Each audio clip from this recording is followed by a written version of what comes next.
हरे कृष्णा। आपके अपने चैनल गुरु ज्ञान में आपका बहुत बहुत स्वागत है। माँ भगवती दुर्गा की कृपा सदैव आप और आपके समस्त परिवार पर बनी रहे। दोस्तों, आज की वीडियो में आप जानेंगे देव उठनी एकादशी के विषय में। देव उठनी एकादशी व्रत को लेकर बहुत सारे संशय हैं। व्रत हम कब करें?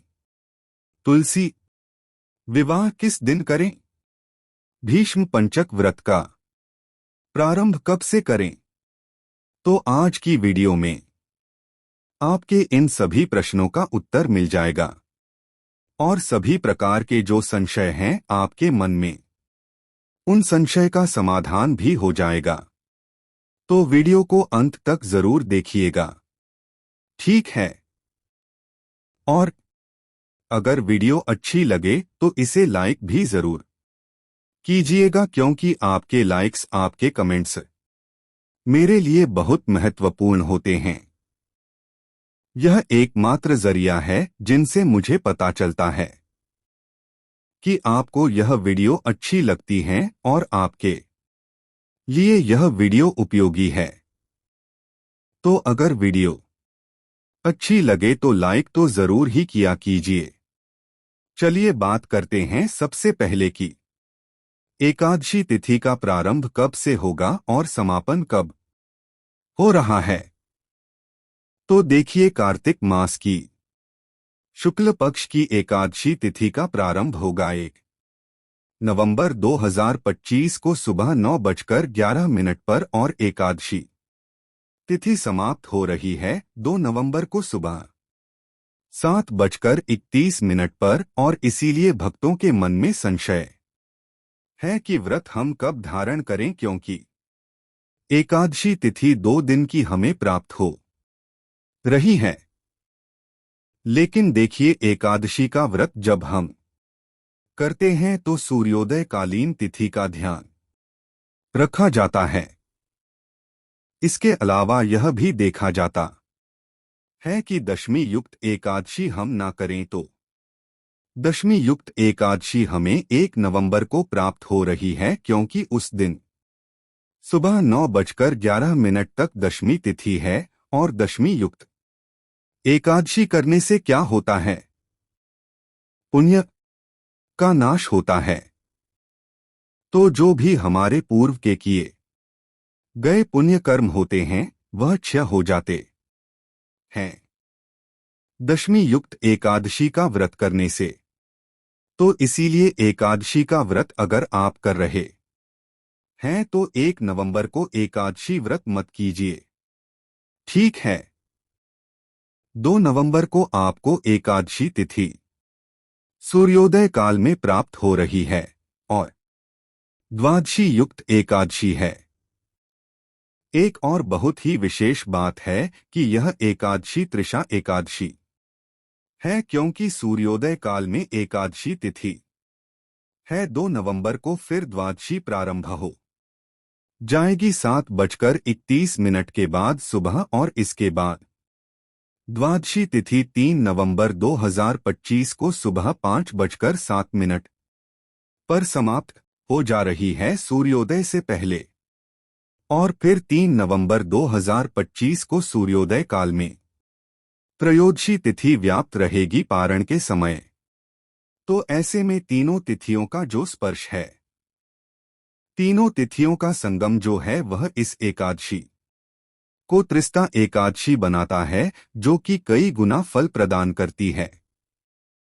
ऐसा कहा जाता है हजारों अश्वमेध यज्ञ करने का पुण्य फल प्राप्त हो जाता है त्रिशा एकादशी व्रत करने से। तो 2 नवंबर को एकादशी व्रत करना सर्वाधिक श्रेष्ठ है, ठीक है? बाकी जैसे मैंने पहले भी वीडियो में बताया है आपको कि अगर आप किसी भी विशेष समुदाय से जुड़े हैं, किसी भी परंपरा को मानते हैं, गुरु परंपरा के अनुसार आपके अगर 1 नवंबर को बता रहे हैं एकादशी, तो आप कर सकते हैं। फिर क्योंकि फिर देखिए गुरु परंपरा सर्वाधिक श्रेष्ठ होती है। तो आपके समुदाय में आपके गुरु परंपरा के अनुसार अगर कोई बता रहा है तो आप बिल्कुल कर सकते हैं। अगर आप अपने मन से कर रहे हैं तो 2 नवंबर 2025 को एकादशी का व्रत आपको करना चाहिए, क्योंकि यही दिन सर्वाधिक श्रेष्ठ है एकादशी व्रत करने के लिए। ठीक है, वैसे मैं आपको दोनों दिन के जो पारण के शुभ मुहूर्त है उसकी जानकारी दूंगी, तो आप लोग जिस भी दिन व्रत कर रहे हैं उसके अनुसार व्रत का पारणा कर सकते हैं।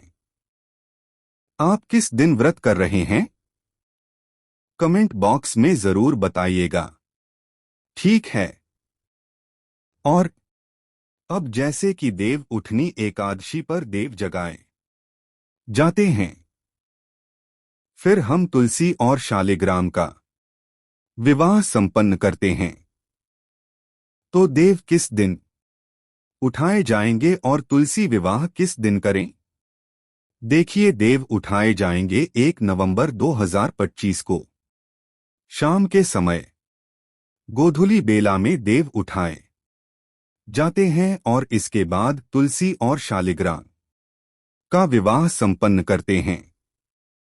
तो 1 नवंबर 2025 को देव उठाए जाएंगे और तुलसी विवाह 1 नवंबर 2025 को आप संपन्न करेंगे।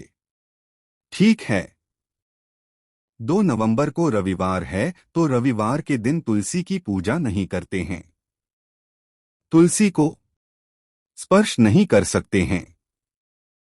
इसलिए 2 नवंबर 2025 को तुलसी विवाह नहीं करेंगे। ठीक है, इसके अलावा आप 3 नवंबर को भी कर सकते हैं। त्रयोदशी तिथि रहेगी या फिर पूर्णिमा को भी कर सकते हैं। ठीक है, तो तुलसी विवाह आप एकादशी से लेकर पूर्णिमा तक किसी भी दिन कर सकते हैं, बस रविवार को मत कीजिएगा।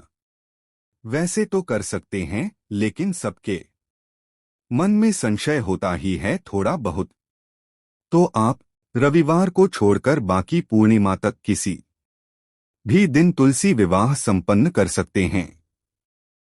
बात करेंगे भीष्म पंचक व्रत के बारे में, लेकिन उससे पहले जानते हैं एकादशी व्रत के पारण और तुलसी विवाह के शुभ मुहूर्त के बारे में।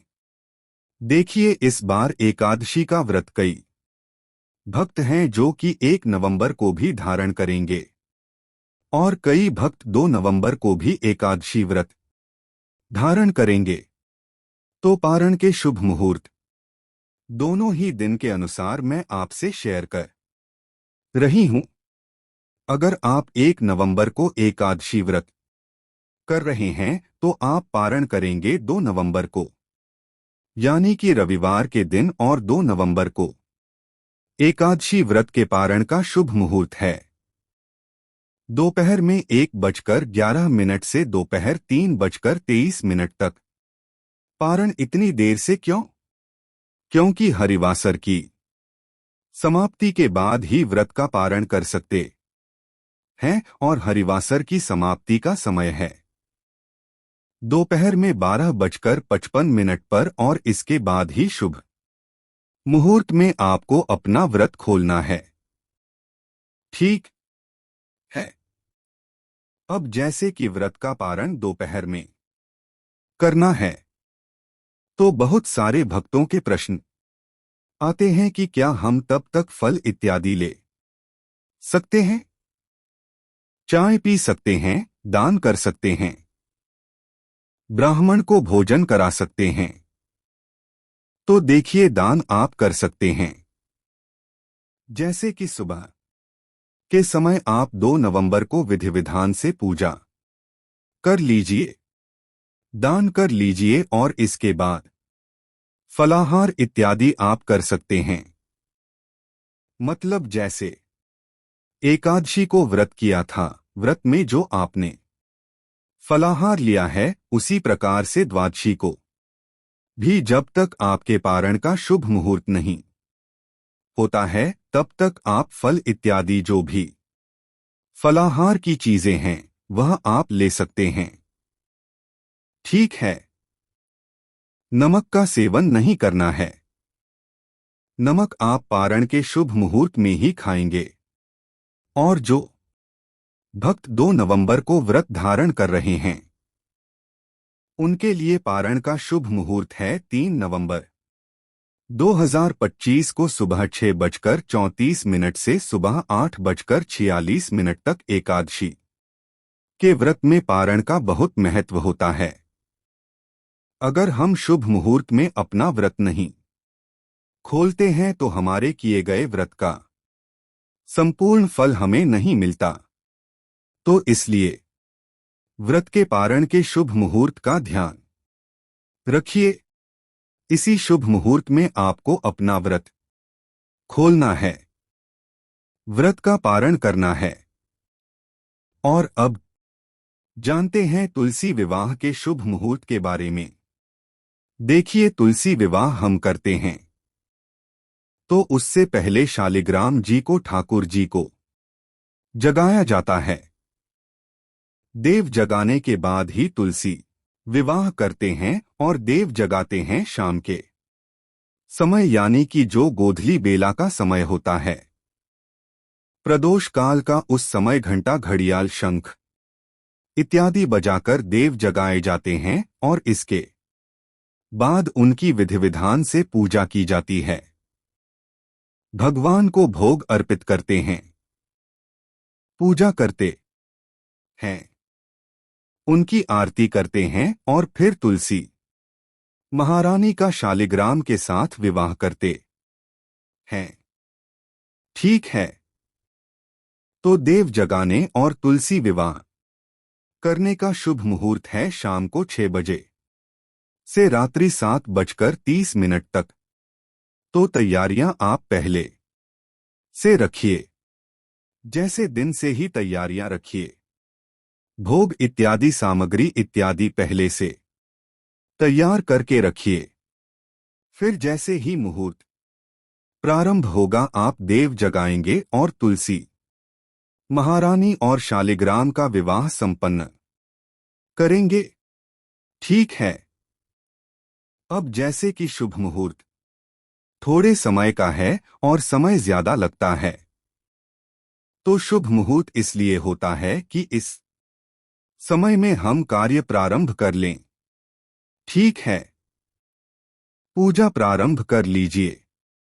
फिर समय इसके बाद कितना भी लग जाए कोई बात नहीं।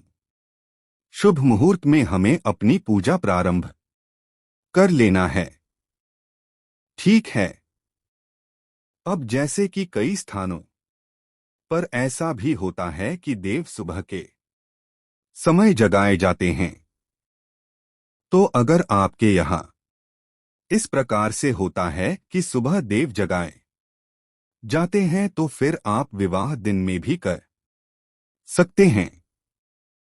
जैसे कि अभिजीत मुहूर्त श्रेष्ठ मुहूर्त होता है, तो इस समय में भी विवाह कर सकते हैं। या फिर शाम के समय 5 बजे से ही आप तुलसी विवाह प्रारंभ कर सकते हैं। ठीक है। तो जैसे हम देव जगाते हैं, मतलब यह क्षेत्र विशेष के अनुसार भी परंपरा होती है। कई स्थानों पर सुबह और कई स्थानों पर शाम के समय देव जगाते हैं।